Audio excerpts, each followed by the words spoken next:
Virtual background మంచిగా చేయాలి, చాలా రోజులే. ఏమైంది, వస్తలేదా?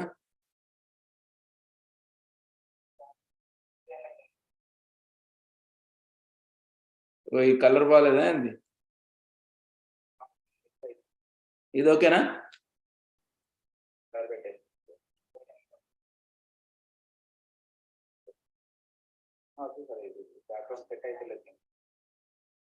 నా ఇది బాగాలేదా ఏంది?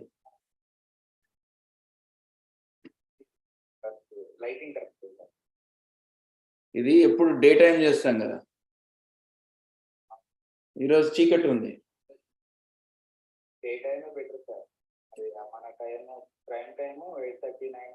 కాదు, ఈమె ఆస్ట్రేలియా కదా, నేనే కావాల్సుకొని డిఫరెంట్ కంట్రీస్ పెడుతున్నాం మన ఫుట్ ప్రింట్ ఎక్స్పాండ్ చేయడానికి. అర్థమైందా లాలేష్? కొన్నిసార్లు మనం కష్టపడాల్సి వస్తుంది, ఎందుకంటే మన ఫుట్ ప్రింట్ ఖండాంతరాలు పోవాలి స్లోగా. అప్పుడే మనకు వ్యూవర్స్ పెరుగుతారు, జనాలు కొత్తగా అందరికి ఇంట్రెస్ట్ ఉంటుంది. ఆమెకు ఒక్కసారి రమ్మంట, ఏ అమ్మ ప్రిపేర్ కాలే, నిన్న వినాయకుళ్ళు తీయడం ఇదే సరిపోయింది. సరే, చారణ బఠానికి బారణ మసాలా అన్నట్టుంది మనకి. ఏంది యూట్యూబ్ లైవ్ వస్తుందా ఏంది? ఓకే, యా ఈరోజు అర్ధ గంటనే, పెద్దగా ఎక్కువ ఉండదు, బట్ ఇక నడుస్తూనే ఉంటుంది అనుకో.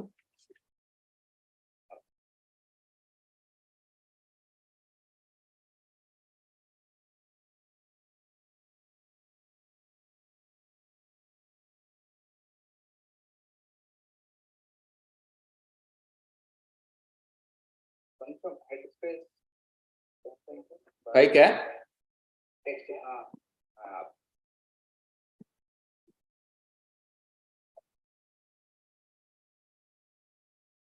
రెండు లైట్లు పెట్టాలని, ఒక లైట్ పెట్టుకున్నా ఇప్పుడు. ఎక్కడ?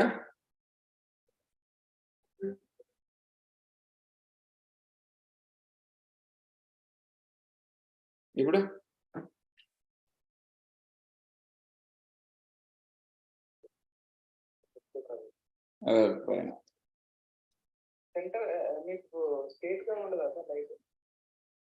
స్ట్రైటా?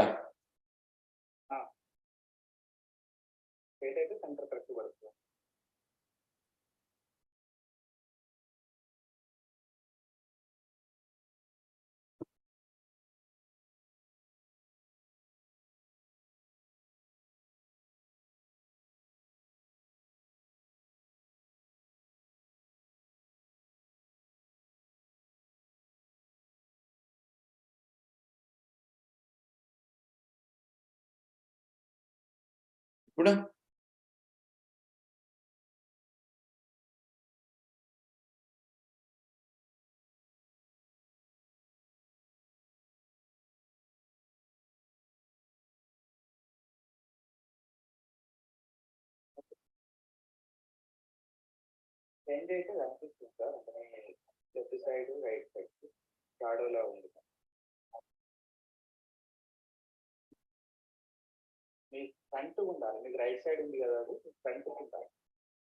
ఫ్రంట్ కంటే ఒక్క నిమిషం ఇట్లా కనిపించదు. ల్యాప్టాప్ వెనకాల పెట్టుకోనికి ప్లేస్ లేదు, బట్ ఇది ఇట్లా స్టాండ్ ఉంటుంది కదా,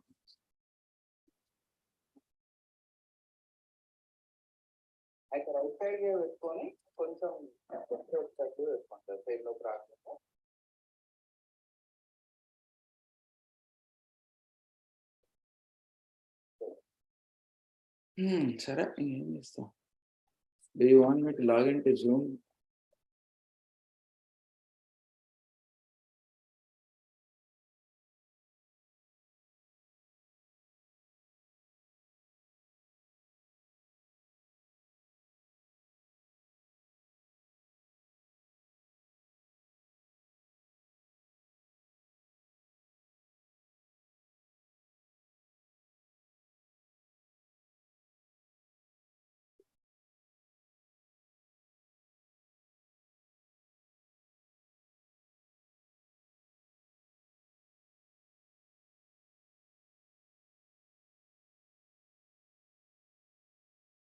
ఇంకొకటి కొనాలనేమో లైట్ రెండు ఉంటే పర్ఫెక్ట్ ఉంటుంది. కొందాం. లేదంటే స్టాండ్ టైప్ అయినా వెనకాల కదా.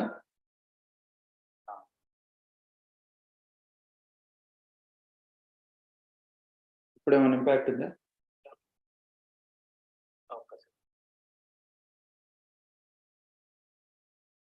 ఇట్లయితే బాగుంది కదా.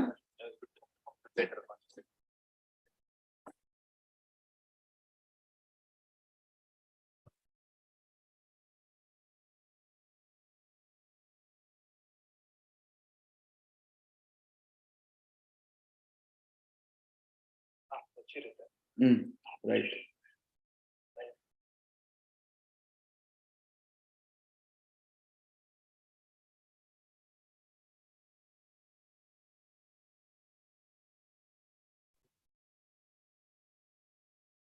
Hi there, Praveen. How are you? Very I'm good. Give me a second.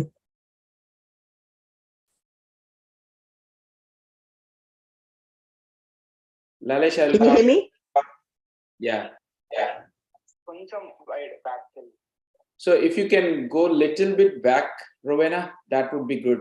Because you see me, you match little bit to me. Me frame చూడండి. Yeah. Like you. Okay.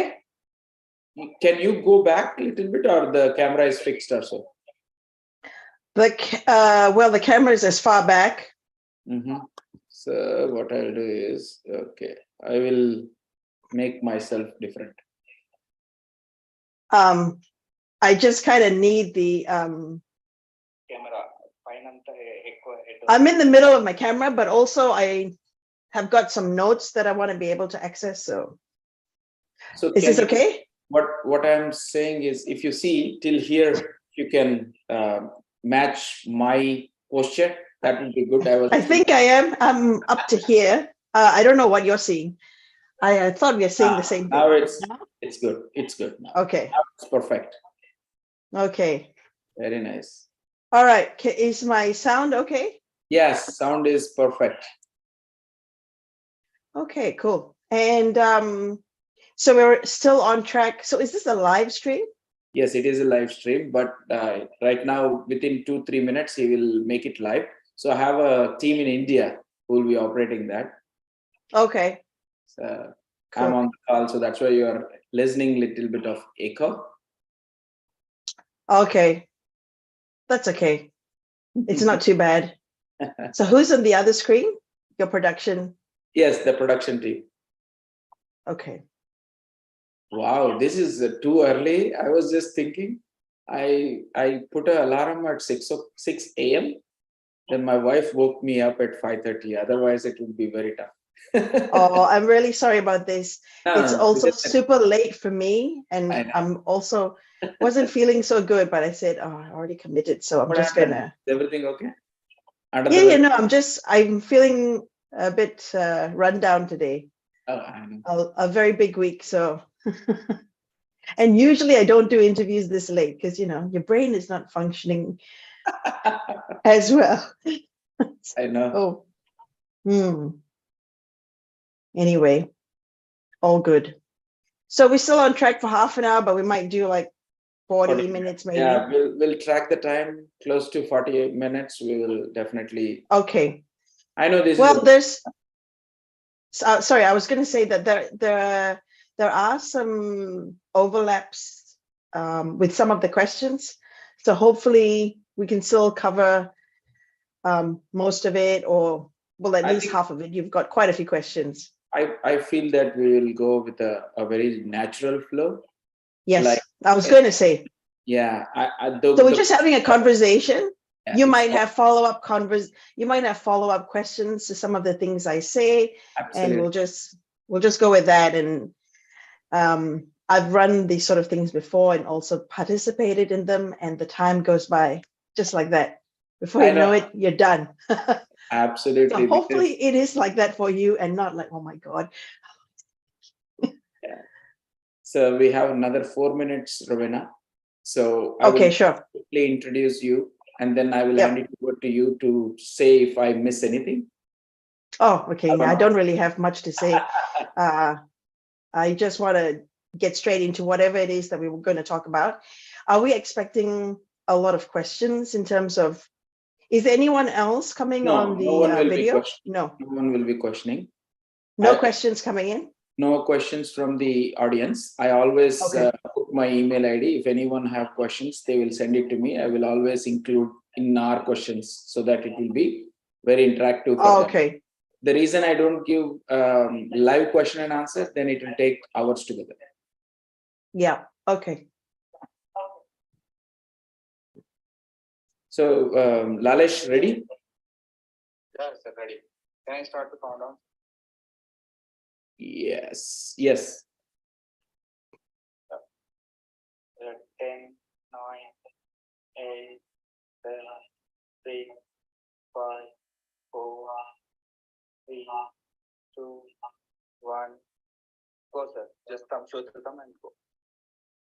Welcome to TV5 and Mana TV. You are watching Insight with Praveen Puram on a Saturday morning with one of our esteemed guests, Rowena Moraes from Australia. Very good evening, Rowena. How are you? I'm very good, Praveen. Thanks for having me on the show. Thank It's good you. to be Thanks here. for your time. Yeah. So coming to today's program, we will be more touching on the LinkedIn. What is the impact of the LinkedIn on each and everyone? As we do many shows, which is very, very relevant to the Indo-American community and also the NRIs across the America. So I just thought I will bring this particular topic, which is very essential for all of us, how to build a LinkedIn profile, how to make some blogs, how to influence basically our making our branding in social media. So Rowena, I just wanted to introduce you to the audience and then we will get straight into the topics. Sure. So Rowena is an author of Build a Body of Work. She's also an editor, writer, and communication specialist. She was a former founding editor of HR Matter magazine, a niche human resource publication that ran for 8 years. Rowena assists organizations and senior executives with their communication, branding, and content development initiatives. Over the last decade, she has been helping individuals refine their LinkedIn profile and digital presence. As a trainer and facilitator, she delivers workshops on effective communication and developing an impactful LinkedIn profile. She's also a founder and creative director of Digital Confluence, a boutique marketing and communication firm that provides business with bespoke solutions, including white label, content developments, social media development, management, and communication services. She's also a board member and director of member communications at International Association of Business Communicators, Canberra chapter. Additionally, she actively participates as a mentor for the Canberra Women in Business Mentor Program. Excellent profile, Rowena. Did I miss anything? No, you've covered most of the important bits. Thank you very much. First of all, I wanted to thank the sponsor Bombay Lunch for making this program. And I wanted to thank Randir for giving this opportunity. And let's get straight into the topic. So today's world, Rowena, I think after pandemic, even before pandemic, LinkedIn profile has been like a Bible for any of them to be recruited or any of your product to be marketed or any executives or authors. This has become a number one platform to assess your complete stature, right? So how do you feel that any individual should be very thorough in their LinkedIn profile? What are the steps to get there? Okay, thank you. That's a great question. I think there are quite a number of things that you can do with a LinkedIn profile, and it does seem quite exciting.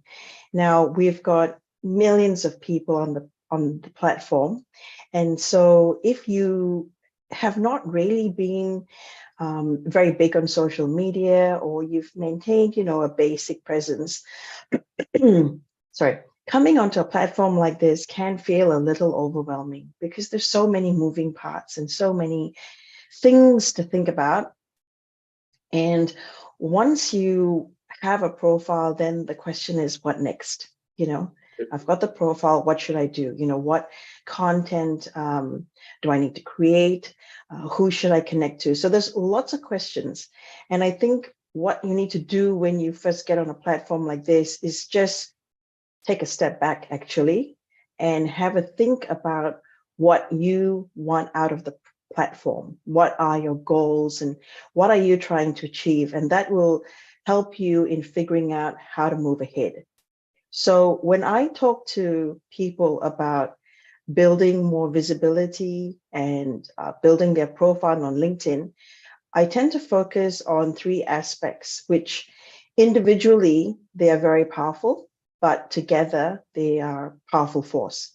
And the three aspects are, first, that you build a very strong and clear profile.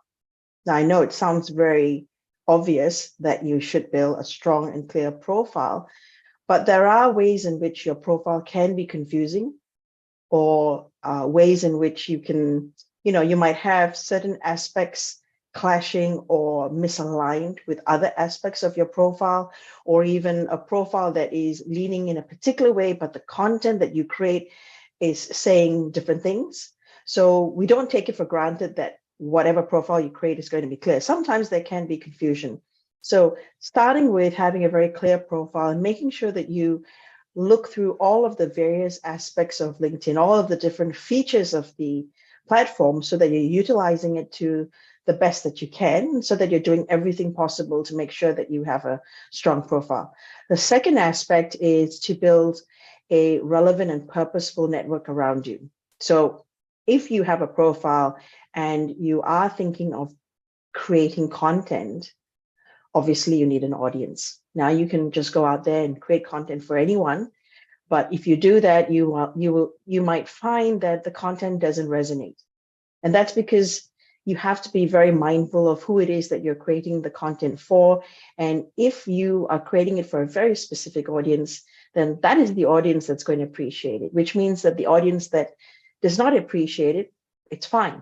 You don't need to, you're not targeting them. And so if they don't appreciate it, that's fine. But knowing who that audience is and making sure that they can see your content is part of the second aspect of building a relevant network. And the third and final one is building a relevant body of work, or, that's what I call your digital portfolio. So having something that can showcase your expertise. So these are the three aspects I look at when I'm helping people to develop more visibility and professional presence. Absolutely. So I think you have listed all the three aspects of it. But before that, I just wanted to touch your journey.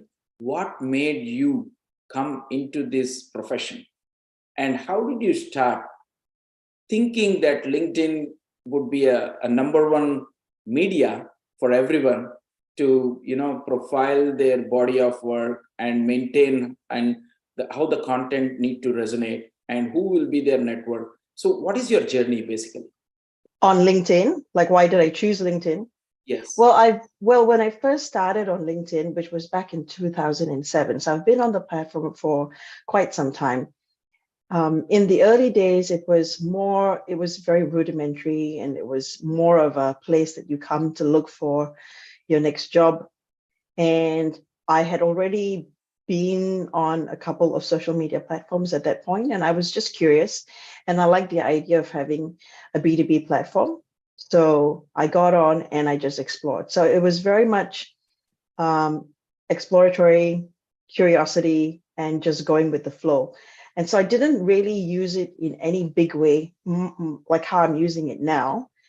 In the early days, it was just another platform alongside whatever else I was working on. But I did notice that over time, there were significant shifts in how the platform was operating and in how it was providing services to people. And that's when it started to get exciting, because once you started to have more and more people come on the platform and you have more of a community, then it goes beyond just being a place to look for your next job. It's a place where you can hang out professionals can hang out, and you can find other people who are doing work similar to you. You can find clients and so on and so forth. So that's been pretty interesting over the last decade or so.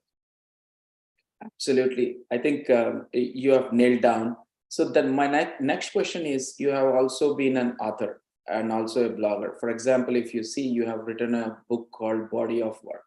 So what exactly you are trying to, express in your book? Okay, well, one of the services I do, like, so I'm working in marketing and communication, and one of the things that I do for, besides supporting businesses, is supporting individuals. And my goal is to help people realize that there are things that they can do for themselves to build their visibility. Because often we're busy with the lives we lead, with our jobs.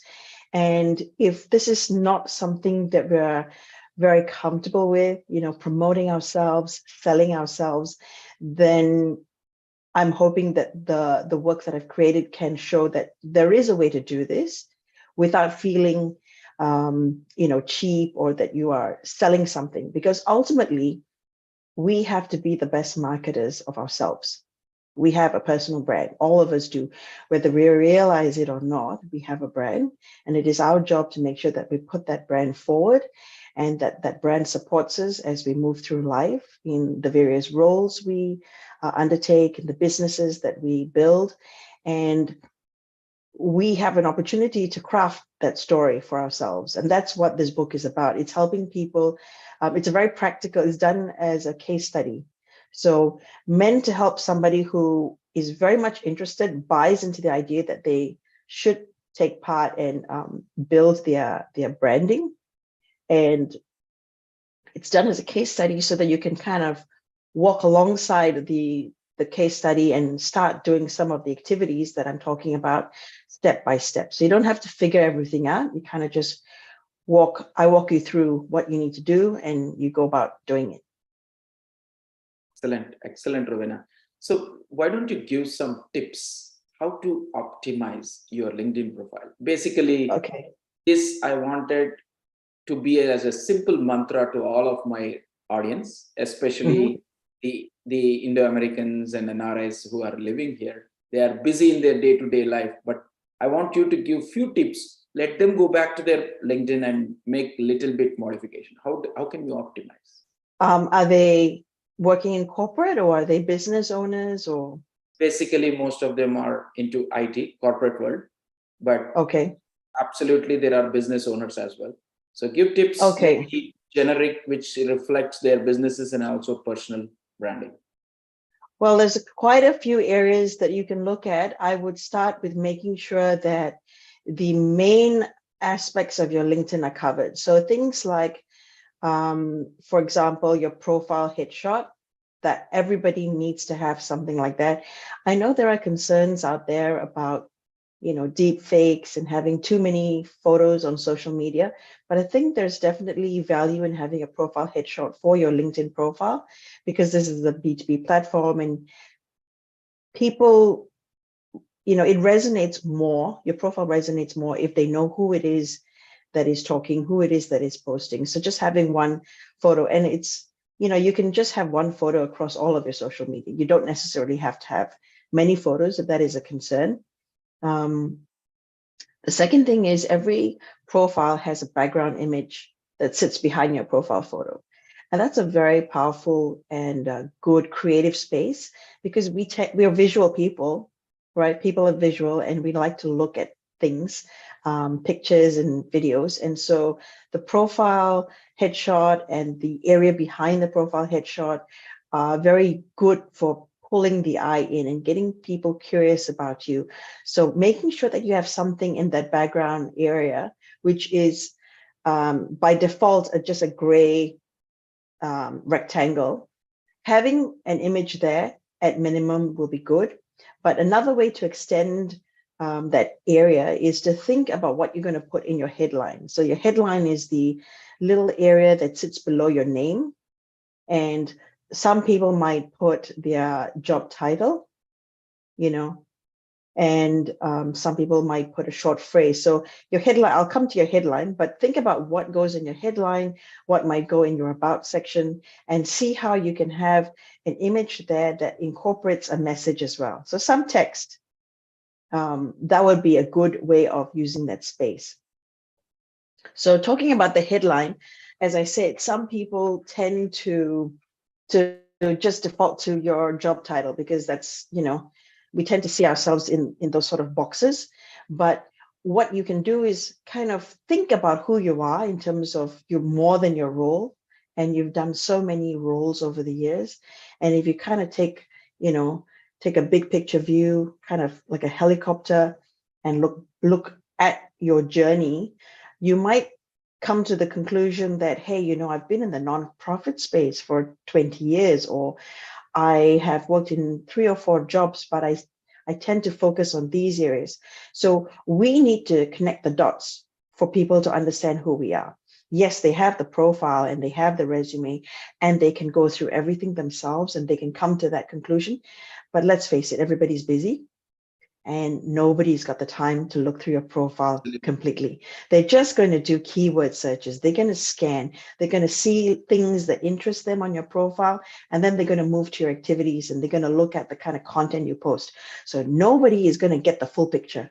So it is on us to say, how can I help my reader understand who I am? Because I don't want them to also be confused. So for example, if you're in the IT space, but let's just say that you're somebody that is very political. So you talk a lot about political issues, which can be, can be dangerous. It just kind of detracts and you can be polarizing.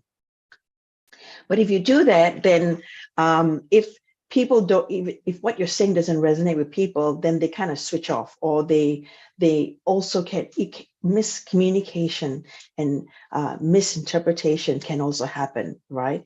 And that can create it can create issues for first impression, especially if this person is somebody that you're thinking might be hiring you, or you're thinking, you might want to get into a project. So there are many ways in which things can go wrong. So we need to think about all the ways that we can make sure that people have the clarity about who we are. So if we do a couple of different things, like, we have a board role, we have a business, we have 2 businesses, and they're 2 different businesses, it is possible that people get the wrong end of things. And so it's very important we think about that as we're creating our profile, as we're creating our websites for the different businesses, and making sure that everything is aligned and sits properly. So thinking about that in your headline, that's really an opportunity for you to tell a story, a short phrase, making sure you insert some keywords. So think big picture there rather than just limiting yourself to your role. Those are some of the things I'd like to share. I think that's definitely the headline. As I hear from you, the headline is very important. The picture is very important. The background is very important. But I feel that definitely everyone will have multitasking, right? Multi companies are something. Mm-hmm. So that is when I hear from you that the perspective is driven when you see the headline or when you see multiple tasks doing. So how do we make that very smooth and say the people our story if you have multiple companies? Yes, doing multiple things. Okay. So, well, mm-hmm. I can use myself, as an example, because I do a couple of things. So I have a legal background, but I focus on marketing and communication. I also have a show that I do on building influence. I've written a book. So there's quite a few things, but the running theme that I have on my profile is that I help people build influence and visibility. So that's the thing that I want people to know about me. If you have a couple of businesses, I would say, think about different platforms for different things. It can't be that every business will work on LinkedIn. So some businesses, might be more suitable for platforms like Instagram or YouTube, depending on what you do. And so kind of having maybe different platforms for different businesses might be helpful, because if you try and create or support both businesses on the one platform with one profile, that may be hard. If you have 2 company pages for the 2 separate businesses, then that is useful. and you could be the thing that ties the two businesses together. The way to do it, I guess, is when you have multiple things, think about the audience and think about how you can align the different things that you do, and don't feel afraid about limiting what they see. So let's just say you run 5 businesses, but you're trying to build business 1, for example, or business A. Feel free to just talk a lot about business A and not necessarily mention the other businesses. You know, you're not, there's no set way to do this, you know, so you can kind of shine the light where you see fit and what works for you, and bearing in mind that this is a platform and it's in a way sort of like a living document. So as things change, you know, maybe a year from now, and that business A is doing really well, you can kind of, you know, let that carry on, and you can shine a light on the second business, or you can shine a light on 2 business at a time, and not necessarily all 5. So knowing that there is that flexibility gives you some options as to what you want to do. Absolutely. I think got a point on what you're trying to say. Focus on what you are doing first and then shift the light onto the other one. Yeah. Yes. So when you also said that when you are posting some posts, for example, you are putting something political, right? The reviewers are people who are reviewing your profile might think that your personality, and that may be a challenge whenever someone is hiring you. So typically in the LinkedIn's, when you are upgrading your skills, when you are upgrading your accomplishments, or when you are upgrading your certifications, they are straightforward.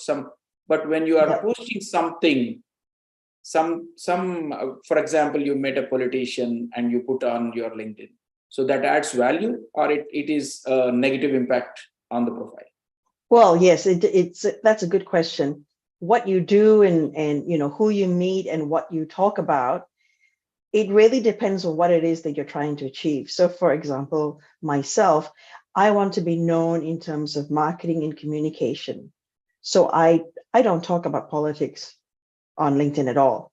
1, it's not my area. Number 2, I have no expertise. I have no interest. And I don't want to confuse my audience, because I know who my audience is, and I know what I want them to know me for.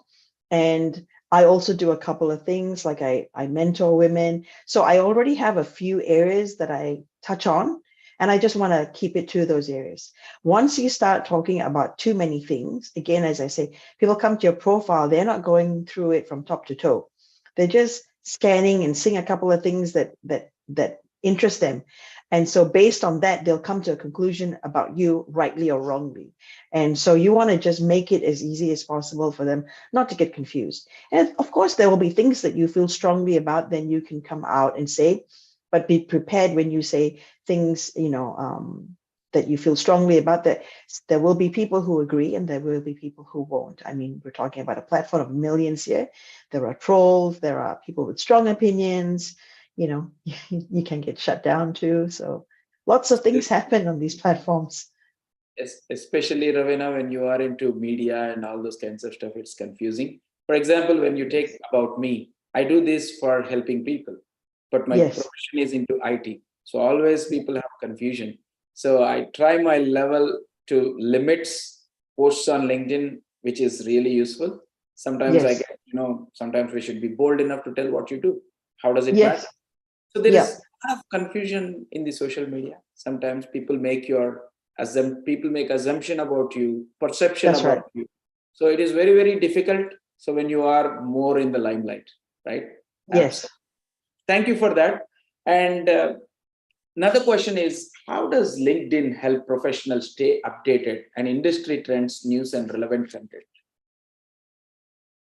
There's a couple of ways that you can do that. One of that is to follow hashtags. So if you're in IT and let's say, for example, cloud security or, I don't know, data analysis, for example, you could follow particular hashtags. And when you follow these hashtags, what happens is when you type in your search bar the hashtag, then a whole bunch of things can be visible, from content to people, to companies. So that's the good thing about the search function, is that with the search function, you will pull up different categories of information as suits you. So when you follow a hashtag, you not only find up-to-date news, you might find the companies that are in that space, you'll find the people that are in that space. So it's very useful, especially if you're new in that area, or you've changed companies and you just want to see what is happening. Now, I won't say that you'll find everything, because there's so much going on, and IT is such a big space, but you'll find the things that people are talking about often. So that's one way to stay up to date, is to follow a hashtag. And there are well-known hashtags. When you follow a hashtag, it will show how many followers, how much search history there is. So certain hashtags will be not as popular, and you can go and look and see what are the different hashtags and which ones are popular, and follow those. Another thing you can do is follow key companies in that space, and thought leaders and subject matter experts. And of course, there are a whole bunch of newsletters out there now. A lot of people and companies are producing newsletters on a regular basis, LinkedIn included. And so these can be good sources of information. LinkedIn itself is, there's a lot of news being created as well within LinkedIn. So it's creating a situation where people don't need to go outside. You can stay on the platform and get everything that you need. And that can be useful for you to know what people are talking about, what is trending, and what is making the news at the time. And I think another way to stay up to date with industry trends and relevant content is not just to think about consuming the content, but being part of the conversation. Okay, especially if you want to be known for a particular subject matter, or you want people to know your expertise in an area. To do that, to be part of the conversation, you've also got to lead. And to lead means it could be as simple as leading a discussion, asking pertinent questions. You don't necessarily have to have the answers all the time. Just asking the questions could be good, and sharing useful resources. So these are some of the ways that you can begin to surface information and people in your space and on topics that are of interest to you. Excellent. So you have touched one interesting topic, that is hashtags, right? Yeah. So tell us few tips. One is how to select a hashtag. And second one, what is the life cycle of a hashtag when I create a new? How do I keep... When you create I it. create a hashtag saying that Praveen Puram, and then people follow me? Yeah, I've seen people do that, but usually I think it depends on the individual, what they want to do. And also, I think if you create hashtags around yourself, you must be a regular content creator then as well, on a very regular basis. If you're just following hashtags because you want to stay up to date on things, then you look for the well-known hashtags. So you can look on LinkedIn, and you can also use Google Alerts to find out about the topic, and you can also find out what are the trending hashtags on Google and on LinkedIn as well. So kind of cross-reference a couple of different ways to find out what's trending. In each person's space, there will be relevant hashtags. So in my space, things like marketing, communication, internal communication, corporate communications, these are some of the hashtags. They would be relatively short keywords, 1 or 2 words. I know that people also have hashtags where they have little short phrases, but the tendency is to stick with short keywords that are subject matter related. Excellent. So another simple question. For example, I wanted to do a post on LinkedIn, right? Mm-hmm. So how do you make your post more professional and expand it to more people? So in a sense, I'm asking, do you tag LinkedIn hashtags and people in that post so that it will be visible to everyone, or what are the tips? Oh, okay. When you write a post, well, first thing you have to start with is, what am I doing here? What am I writing? Because often you see people, they post things on a whole range of issues. Sometimes they may just be wanting to be visible. Like, I'm just talking for the purposes of talking. Nothing wrong with that too, but you have to ask yourself, what is it I'm posting? Why am I posting this? Who is this meant for? And what do I want them to do? Or what do I want them to think when I'm creating this post? Those are the questions that you need to ask, and that will guide you as to what you're doing. So for example, when I write a post, the tendency is to think about how I can assist people.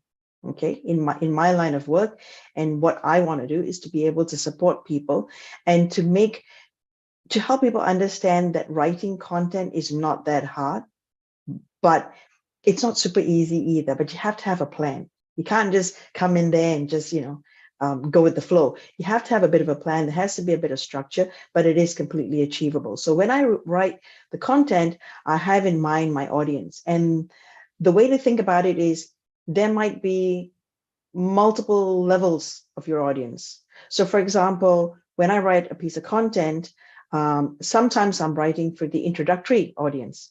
So people who are really at the start of the journey, haven't really written before, kind of scared, not sure where to start.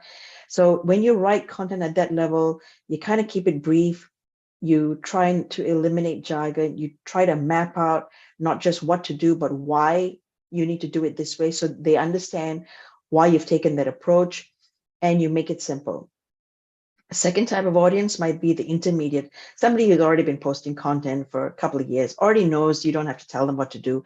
They're into a little bit more of a refined approach. So telling them to, map out their different audiences, telling them, okay, now how can we take things to the next level? That might be the approach. And then you've got the more sophisticated, mature audience where they know all of these things. So what are the kind of issues that they might be talking about? When they're talking, say, about cloud computing, they're not talking about introduction to cloud computing. They're not talking about, current trends or whatever. They're talking next level. So how can I be a thought leader in this space? How can I lead the conversation on a current issue? Where do I see things going? That kind of thing. So you see, depending on who the person is who's writing and where they sit in this, because the person who's writing may be an expert or may be sort of mid-level.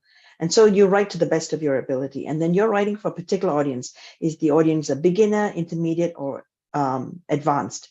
And so keeping that in mind as well is important, because you have multiple audiences. We don't just have one audience, right?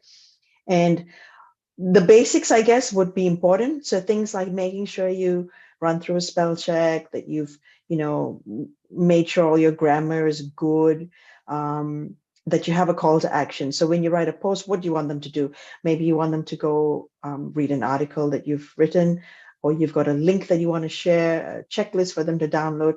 There should be something, or it could just be you end with a question. So you share about a news piece and you pose a question, and what you're doing there is you're trying to get engagement. So you might end with a question and say that, hopefully you have some thoughts on this, and maybe you can drop a comment. And usually you'll find if the thing resonates with people, you'll have a lot of comments, and that's a wonderful thing, because now you've got a conversation going. Absolutely. So tell us, I think you have briefly told what all need to be taken care while posting. So my question to you is, when do you think the post is successful based on you see when you said that there are more interaction, the impressions will increase. So tell us a little bit the concept of impression. So when you have more impressions, your post is powerful, or how do you evaluate the post? Yeah, I mean, there are people that look at things like impressions and clicks and engagement. To me, I like to also keep it simple in terms of engagement. So I'm writing for individuals, I'm writing for people. To me, a post is successful when it has the views, because you're writing content for people and it's being read, so that's good. You don't always get engagement, but that doesn't necessarily mean the engagement doesn't exist. And that's a hard one, because sometimes you write and you don't have that engagement, but you might much later, some people will come to you and say, I saw this post you wrote, and I'm like, okay, but you never said anything. But you find that happens often, that people don't feel like they will come up to you and say things or comment publicly but they might send you a message to say that they read that piece and they found that it was really useful. So you get different kinds of people out there. And so just looking at engagement or comments is not always reflective of, the fact that people are consuming the content. Obviously, the best case scenario is you got a ton of impressions, ton of clicks, and a whole bunch of comments. But the other thing also is to think about playing the long game, that you're not just there to get a bunch of clicks. Ultimately, you're connecting with and engaging with other people. And that's the idea. You want to share ideas. You want your ideas to resonate. You want people to take action. And if that's happening, or that's what you want, that's not going to happen with one post. Often it just doesn't work that way.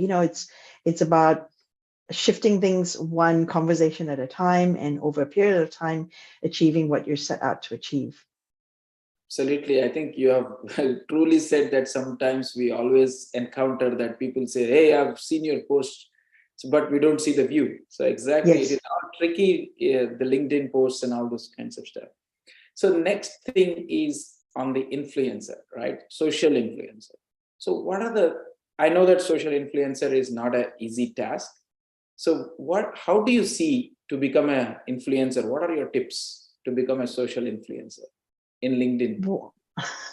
I'm not even an influencer, so I wouldn't know. But I think the main thing is to think about what it is that you're trying to do and go back to your goals. So if the goal is you trying to support people through a particular area, then that's what it is. If you are selling services or products, then that's what it is. The goal shouldn't be just to have the influence for the sake of it. It's a byproduct of what it is that you're doing. If you happen to have the influence and the visibility, I see that as a byproduct. The main goal, at least for me, is supporting people in understanding how to use the platform, in understanding that they have a shot at creating content themselves. What is really powerful about social media is that prior to its existence, we only had the mainstream media. So you had to work really hard if you wanted to have something printed in the newspaper. For many, it would have had to be writing in a letter to the editor. How would I get an article out there? It's not the easiest thing to do. But right now we have social media. So whether you have an Instagram account or YouTube channel or LinkedIn, you have an opportunity to publish your thoughts. And Absolutely. that is fantastic. You don't need to wait for anything. There's really nothing to hold you back. You can, anytime you want now, just go out there and publish your thoughts in a short 2-minute video or an article. So then the question is, what's holding you back? Why are you not doing it? Of course, we're in a very consumer driven culture where it's all about reading and watching what other people are doing. Not as many people are creating content. Most people are on the other end receiving the content. So it's very powerful if you decide that you are going to create content for other people, as you yourself are doing. Absolutely.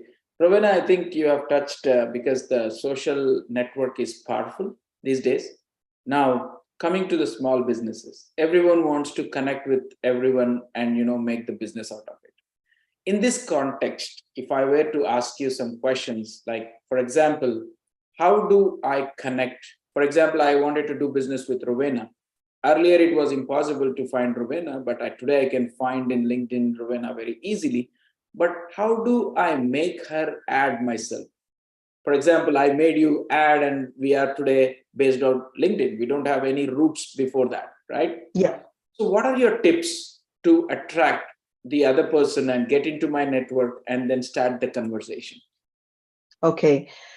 Yes, that's a great question. I would say start by investigating or just reading a little bit about that person that you want to connect with first. I think that's really important. Just having a sense of who is this person, what does this person do? What are they like on LinkedIn? What are they posting about? What do they care about? It doesn't need to take, days. It could be a short little review, but having some interest in the person is important, because the thing is, if you have no interest in the person, that will come across anyway, you Absolutely. know. The other thing I would say is an absolute no-no is to start selling straight away. So often you get people who reach out to connect and they might send no message. They would just hit the invite to connect button with nothing, or with the default message.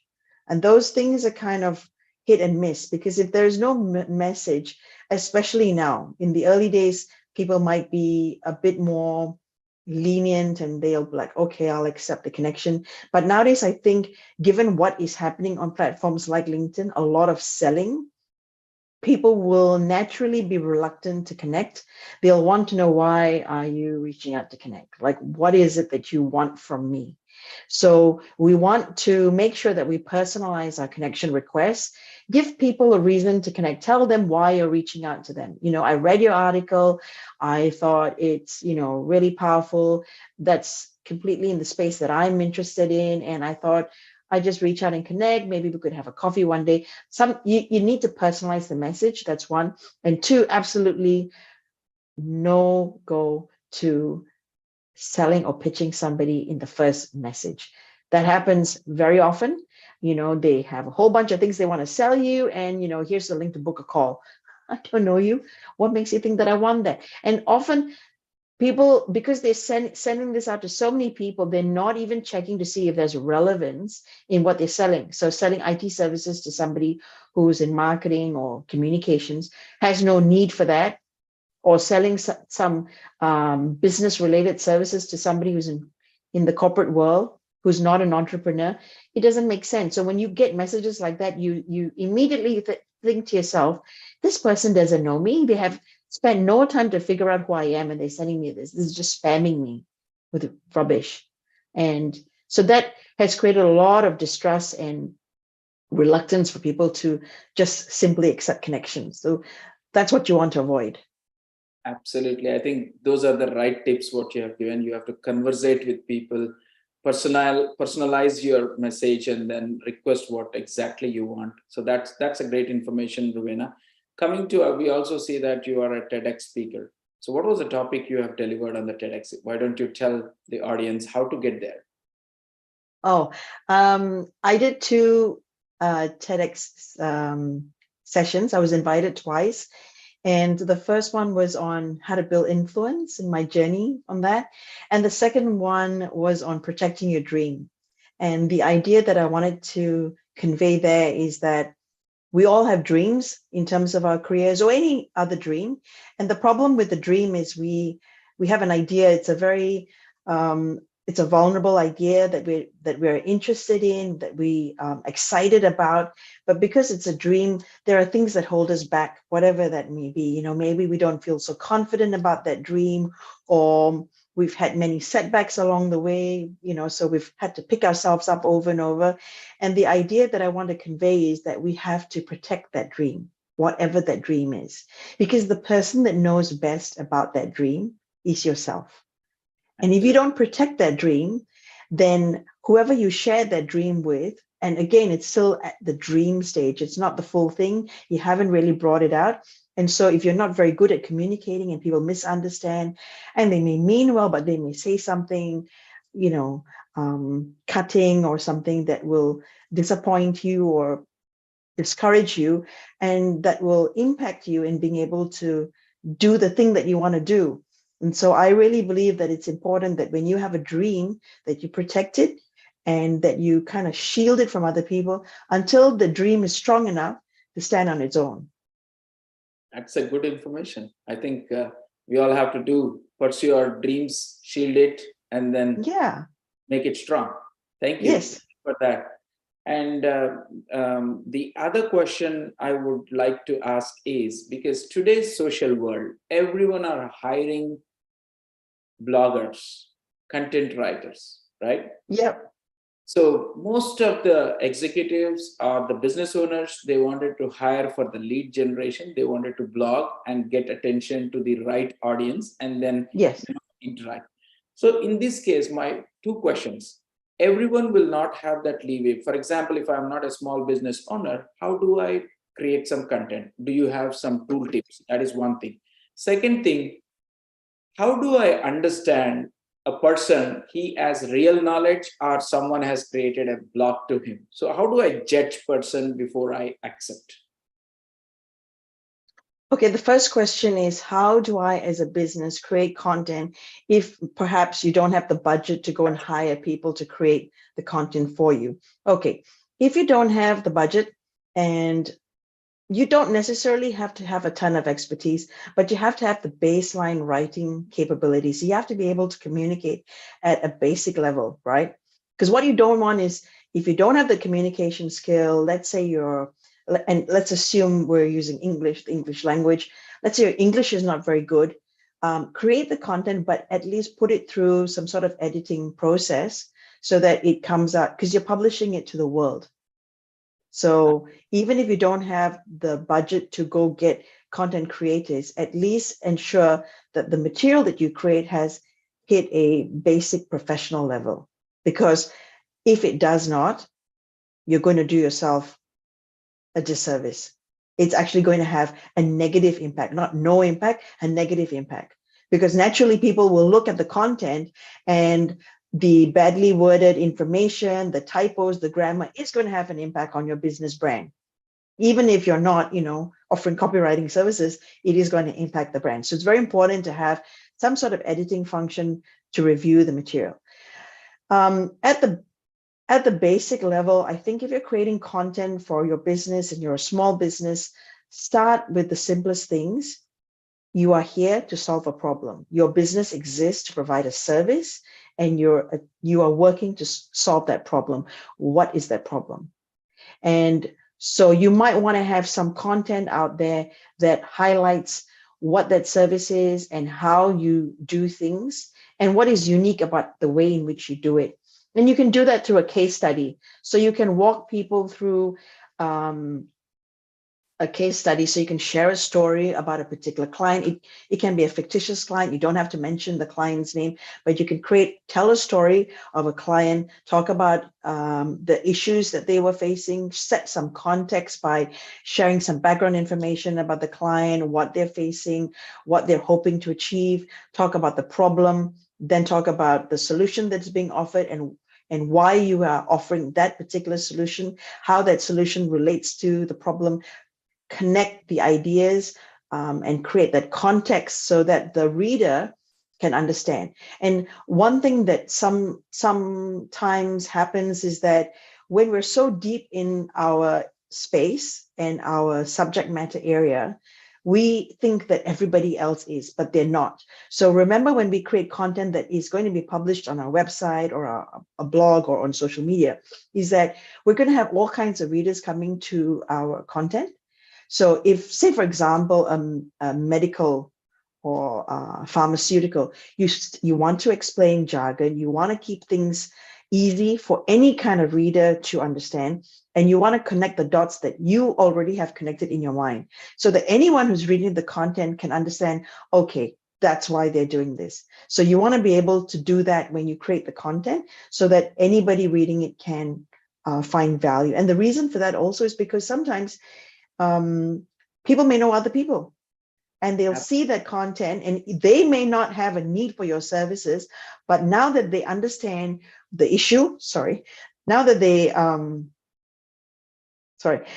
understand the issue and they understand how you resolve the problem, it may give them an idea about, oh, I have a friend of mine and she was having this issue, and I'll tell them about you. So, content works for you 24/7. Once you've created it and you've done a good job with it, it can continue to support you throughout. So that's what I would do if I was a small business. Excellent. So the other question is, how do you identify the right people? Because the blogs might be written by someone else. So how do you judge? You check a couple of things. So you'll check the blog. You'll not look at just one piece of content. So you'll look at a couple of pieces of content and see if you can find that consistency and alignment. Then you'll check the other copy that's on the website, because sometimes the blog and the website are on the same platform, but then they might have different people writing for the website, and you'll pick things up. If it's not holistically, done, then you will pick it up, and then you'll look at the social media, and you'll look at the social media of the leaders as well. And if you do look across all of these aspects, if you find everything is in alignment, then there's a good chance that everything will be good. But then you'll also see, the face-to-face interactions will also be useful if you get that opportunity. Excellent. As I think we are getting to end of the show, I would like to conclude with a couple of questions. And one question is, how do you see the LinkedIn to be a great source for the youth today? What is your message to them? I think you have for the youth, I think you have a wonderful opportunity to get in early, right at the start. So when I got in, I was already well through my career, but I still found value in it. If you have an opportunity like this, you should take full advantage of it, because what you have is an opportunity to showcase your ability, to showcase your experience, even however small that it is. You have a chance to create and curate right from the beginning. So be very mindful of the digital footprint you're creating, not just on LinkedIn, because often young people, especially if they're just out of college or just in their first job, they may or may not have a LinkedIn profile. They may or may not see the value in it, but they will have other social media profiles. And so that will be reviewed, and you want to make sure that you are mindful of your digital footprint. It is being looked at, and it's not in isolation. Absolutely. So Ravina, tell us what kind of domains you help others, like what kind of different services you give to the audience, so that my audience... I do a couple of things for individuals. I help senior managers and mid-level managers, business owners with their LinkedIn profiles, with their company pages, in terms of coming up with a strategy for the content that they want to create, optimizing their profile, creating their LinkedIn pages, thinking about their content and how they want to position themselves so that people can understand what services they offer and how to connect and how to reach out to their marketplace. With my legal background, I also offer services to legal companies where they're offering practical guidance to businesses. So demystifying the law, making it simple for people to understand their obligations. And I provide a lot of services to business, B2B clients in terms of content writing. So helping them with blogs, ghostwriting articles, that sort of thing. Excellent. Where can we find your work? Digitalconfluence.info or rowenamoraes.com. Excellent. Before closing, I just wanted to give you an opportunity to give a message to the entire community, irrespective of the age or businesses. What is your final message on the building a LinkedIn profile? Start today. Don't feel like you need to wait till you've got everything all lined up and perfect. Start today, take it slow. Understand that this is, in a way, a sort of living document that you have the ability to control and change things, and you don't have to feel like everything has to be perfect in order for you to begin that journey, and that it is very possible for you to use this platform to develop the profile that you want people to notice you for. Thank you. I think that's a great information what you have given to us today on a LinkedIn, and how do you present your body of work, and you give a lot of tips on posting and all those kinds of stuff, which will be very, very useful for everyone who is watching this episode. Again, thank you so much for being late on a weekend and giving us all the tips. And thank you so much for being with us. Thanks so much, Praveen. It was lovely to be here. Thank you for that. Thank you everyone for watching, and we will continue to learn every weekend with wonderful guests like Ravina. and upgrade ourselves. Thank you. Have a wonderful weekend, weekday to everyone.